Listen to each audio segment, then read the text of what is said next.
आज ना व्हिडिओची सुरुवात कपडे धुण्यापासून करते आहे आणि ॲक्च्युली कपडे मी मशीनलाच लावून दिले होते खरे तर, आणि आता फक्त जे आहे वाळायला घालते आहे. आणि ऊन इतकं तापत आहे ना की जस्ट 1 ते 1.5 तासात माझे कपडे वाळूनही जातील. आणि बघा ना, आपण बायका म्हणजे घरी मशीन असून सुद्धा हाताने कपडे धुतो. काय तर मशीनमध्ये कपडेच व्यवस्थित निघत नाहीत, डागच निघत नाहीत, अमुक टमुक कारणं देतो आणि उगाचच हाताने कपडे धुतो. हाताने कपडे धुतल्याने हात तर खराब होतातच, शिवाय आपल्या भरपूर मेहनत लागते, आपला भरपूर जो वेळ आहे आपण त्यामध्ये घालवत असतो. आणि नंतर मग स्वतःला एक्सक्युजेस देत राहतो की माझ्याकडे वेळच नाही, मला असंच नाही, मला तसंच नाही. आणि बघा, स्वतःला जर वेळ द्यायचा असेल ना तर हे जे छोटी मोठी कामं आहेत ना याकडे थोडंसं दुर्लक्ष हे करावंच लागेल. काही फरक पडत नाही का जर कपडे थोडेफार मळलेलेच राहिलेत किंवा एखाद्या वेळेस वळ्यास पडल्या त्याला, तर खरंच काहीही फरक पडत नाही. जर स्वतःला इम्प्रूव्ह करायचं असेल, काहीतरी प्रोडक्टिव्ह करायचे असेल, स्वतःची हॉबीज जपायच्या असतील, त्यासाठी आपल्याला वेळ हा लागतोच. सो अशा छोट्या मोठ्या कामातून जो आहे मग तो आपल्याला वाचवता आला पाहिजे.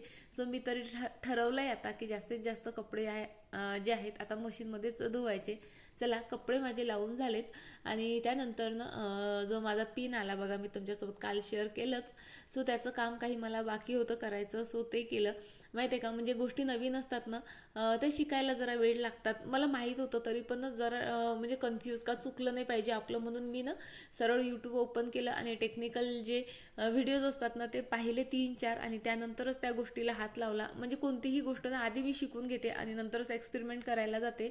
तसं मला माहीत होतं पिन टाकायचा वगैरे कसा, पण तरी म्हटलं रिक्स नको बाबा, म्हणून त्यासाठी मी बराच वेळ दिला माझा. आणि कालही मी हे करू शकली असती, पण काल मी बरीच इमोशनली झाली होती आणि बऱ्याचशा गोष्टी होत्या डोक्यात. सो त्यामुळे मी आधी स्वतःला शांत केलं, पूर्ण शांत केलं आणि आज जे आहे अगदी शांत डोक्याने पटपटपट कामं आवरून घेतले. खूप 4-5 व्हिडिओ बघितलेत आणि त्यानंतर ते माझं यूट्यूबचं काम केलं. पूर्ण दुपार मी त्यातच घालवली. आणि चला आता ना मस्त चहा करते आहे. तसं तर चहाची मला तलफ वगैरे अशी काही नाही, पण तरी प्यावसा वाटत आहे. सो थोडासा जे आहे इथे मी गुळाचा चहा ठेवते आहे. हाय, नमस्कार, मी स्नेहा कोगदे फॅमिलीमध्ये पुन्हा एकदा तुम्हा सर्वांचं खूप खूप खूप खूप सारं स्वागत करते. कसे आहात तुम्ही सगळे? आशा करते तुम्ही सर्वजण मस्त मजेत आणि भरपूर आनंदात असाल. सो आज आहे वुमन्स डे. सो तुम्हा सर्वांना माझ्याकडनं वुमन्स डेच्या खूप साऱ्या शुभेच्छा. आणि चहा ठेवलाय मस्त गुळाचा. आता चला त्यामध्ये आधी गुळ टाकते. चहा शिजत आलेला आहे माझा मस्त. आणि आज अशीच उगाच जी आहे इच्छा झाली होते माझी कधीतरी, आणि मी माझी इच्छा कधीच मारत नाही. गुळ नसला घरात तर मात्र नाही घेत, पण आज गुळ आहे. सो मस्त चहा केला आणि मला ना तुमच्यासोबत काही गप्पाही मारायच्या आहेत. सो चहा पिता पिता गप्पाही मारते. कारण बघा, वुमन्स डे आहे उद्या. सर्वांच्या मोबाईलच्या स्टेटसवर बापरे इतके महान महान वाक्य असतील, स्टेटस असतील, काय काय ओढी असतील बायकांसाठी, असं तसं तसं. आणि तुम्हाला माहित आहे ते सर्व स्टेटस पुरतच मर्यादित असतं. म्हणजे जितकं स्टेटस ठेवून बायकांना महान बनवल्या जातं किंवा आदर दाखवल्या जातं, प्रेम दाखवल्या जातं, त्यापैकी जर फक्त 1% जरी बायकांना मिळाला ना, खरं सांगा जग किती बदलून जाईल किंवा आपण बायका किती हॅपी राहायला लागू, नाही का? पण जाऊ द्यात, आपला हॅपीनेस हा नेहमी आपल्या हातात असायला पाहिजे, इतरांच्या हातात नाही, असं माझं तरी मन आहे. चला आधी चहा करते, नंतर बोलते तुमच्यासोबत या विषयावर मी. बघा, एका घरात 4 भांडे असली किती वाजतात असं म्हणतात, तसंच एका घरात 2 बायका असल्यानं वस्तू ही जागेवर मिळत नाही. आई कुठे कुठे सांडस घेऊन जातात. मी त्यांच्या बेडच्या खाली ही सांडस ठेवली होती, तिथनं शोधून आणली. आता माहित नाही माझा चहा फुटला की राहिला. Thank God. आता बंद करते आधी, नाही तो फुटून जायचा. टाकल्यानंतर जास्तीत जास्त 30 ते 40 सेकंदात जे आहे चहा गॅसवरनं उतरवला तर ठीक, नाही तर गुळाचा चहा फुटतो. पण माझा तरी अजूनही एकदाही फुटलेला नाही आणि आजही फुटला नाही बघा. म्हणजे 30-40 सेकंदाचे जास्तच वेळ जे आहे मला ही सांडस शोधता शोधता झालेला आहे. बट थँक गॉड चहाला काहीच झालेलं नाही.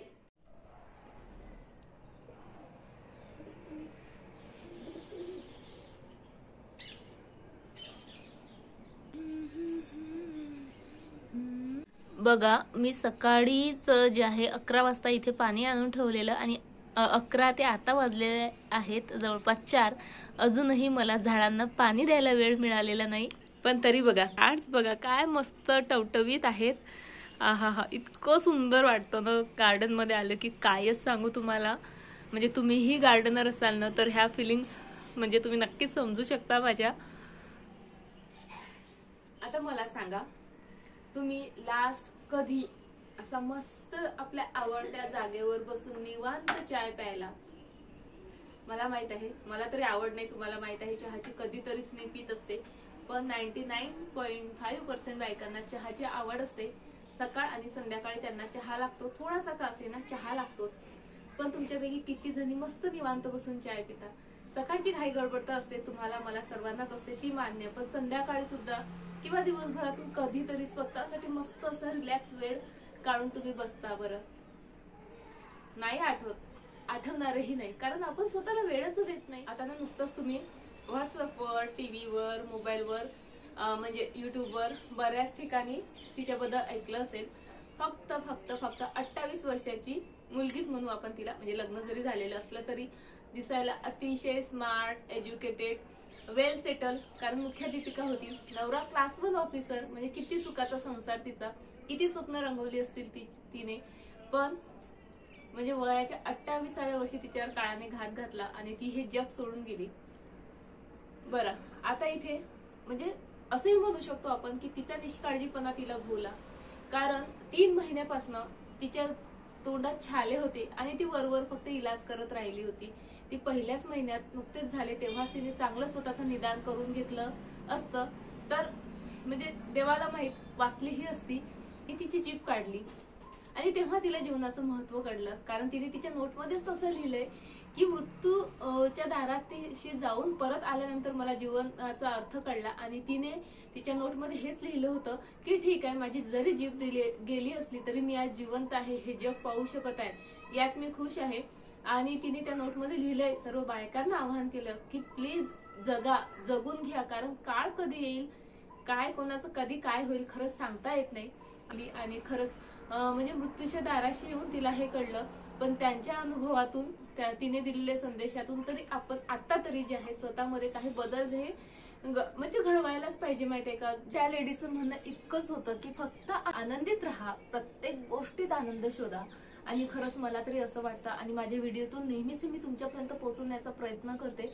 म्हणजे आणि आनंदित राहण्यासाठी ना खूप सारा पैसा, शॉपिंग, धमकं टमकं कशाचीही गरज नसते. माहितीये का, स्वतःला बिझी करून घ्या. आणि बिझी करून घ्या इट्स मीन म्हणजे मी असं नाही म्हणते की स्वतःला कामात रात्रंदिवस कामच कामच कामच करा. म्हणजे प्रत्येक कामात एकतर आनंद शोधा, सोबतच जी आपल्या आवडीची कामं आहेत. बघा, हे एवढं सर्व गार्डन मी अगदीच म्हणजे क्षुल्लक अशा प्लास्टिक पासून आणि वेस्टेज पासून बनवलेलं आहे. हे जर मी माझ्या मिस्टरांसोबत वाद घालत बसली असती, मला फॅन्सी प्लांटर्स पाहिजे, मला असं पाहिजे, मला हे प्लांट पाहिजे, ते प्लांट पाहिजे, मी दुःखीच राहिली असती. आणि असं गार्डन तर शक्यच नसतं. आणि त्या फॅन्सी 1000-500 रुपयाच्या प्लांटर मध्ये मला जितकं सुख मिळत नाही, जितका आनंद मिळत नाही, ते मी बनवलेल्या प्लांटर्स मधनं मला मिळत असतो. बघा, म्हणजे प्रत्येक गोष्टीतनं आनंद शोधता आला पाहिजे, बस इतकंच म्हणणं आहे माझं. जे काही हॉबीज असतात बघा, कोणाला पेंटिंग, ड्रॉइंग, कोणाला डान्स, कोणाला कुकिंग, म्हणजे बऱ्याचशा गोष्टी असतात. कोणाला फार फार तर गप्पा करायला आवडतात, कुणाला नटायला आवडतं, मुरडायला आवडतं. जी आवड असेल ना ती जपा. म्हणजे कोणाला माहित की उद्याचा दिवस आपल्या आयुष्यात कसा येत असेल. आणि हे वाद, हेवे दावे, ह्या गोष्टी आयुष्यभर चालणारच आहेत, त्या आपण टाळूच शकत नाही. हा, कमी करू शकतो पण टाळू शकतच नाही. तिच्याकडे किती, हिच्याकडे किती ते पाहिल्यापेक्षा आपल्याकडे किती आहे आणि त्यातच समाधान मागणं. आपल्याला कडे आहे ना त्यापेक्षा आणखीनच जास्तीची अपेक्षा आपल्याला असते आणि ती असणं गरजेचंही आहे. तेव्हाच आपण ग्रो होऊ, म्हणजे त्यानुसार प्रयत्न करू. पण म्हणजे मग त्याचा स्ट्रेस घ्यायचं, डिप्रेशन मध्ये जायचं किंवा घरात वादावादी करायची त्या गोष्टीसाठी खरंच हा पूर्णतः फालतूपणा आहे. आपण छोट्या छोट्या गोष्टीतूनही आनंद मिळवू शकतो आणि त्यासाठीचं ना समाधान हा सर्वात मोठा मंत्र आहे. माझ्या आयुष्यात तरी म्हणजे हाच खूप छान वर्क करत आहे, कारण मी प्रत्येक गोष्टी समाधानी असते, हॅपी असते. मिळालं तर मस्त नाचून घेते, नाही मिळालं तर ठीक आहे, आज न उद्या मिळेलच, अशी माझी जी आहे अपेक्षा असते. आणि बऱ्याचशा गोष्टी मिळवायच्या आहेत, त्यासाठीचा माझा स्ट्रगल, माझी मेहनत तुम्ही पाहतच आहात. आणि आणखी एक गोष्ट ना, लेट गो करायला शिका. हा व्यक्ती समोरचा आपल्याला काहीतरी बोलतो आहे, ते त्याचं पर्सनल मत आहे आपल्याबद्दलचं, आपण तसं आहे का आपल्याला माहिती आहे, किंवा 10 इतरही लोक आहेत ती आपल्याला तशी समजतात का, तेही फार महत्वाचं आहे. त्यामुळे एक एकटा व्यक्ती आपल्याला काय बोलतो आहे त्यानुसार आपण म्हणजे तसं आपण होत नाही. त्यामुळे ना हा ठीक आहे बाबा, तुझं तसं मत असू शकतं, मला माहित आहे ना मी कशी आहे. आणि खरं सांगू का, ही जी गोष्ट आहे ना ती लाईफमध्ये तुम्हाला खुश ठेवण्यासाठी खूप महत्वाचं काम करू शकते बरं का. मी माझ्या लाईफमध्ये या गोष्टीचा अनुभव घेतलेला आहे. मी माझ्या 13 वर्षाच्या संसारात इतकं काही बघितलेलं आहे, मी प्रत्येक गोष्ट तुमच्यासोबत शेअर नाही करू शकत. पण खरं सांगते, मी माझ्या अनुभवातून सांगते, जेव्हापासून मी लेट गो करायला शिकली, ठीक आहे बाबा तूच मोठा तूच मोठा तूच मोठा, आणि माझी मी आनंदित राहायला शिकली ना, आणि त्यामुळेच मी तुमच्या समोर आहे असं म्हटलं तरी चालेल. सो समाधानी राहा, लेट गो करायला शिका, आणि हो स्वतःवर प्रेम करा, स्वतःवर भरपूर प्रेम करा. मग समोरचा व्यक्ती आपल्यावर प्रेम करतो की नाही, आपली स्तुती करतो की नाही, आपल्याला छान समजतो की नाही, आपलं कौतुक करतो की नाही, या सर्व गोष्टींची काहीही काहीही काहीही गरज पडत नाही.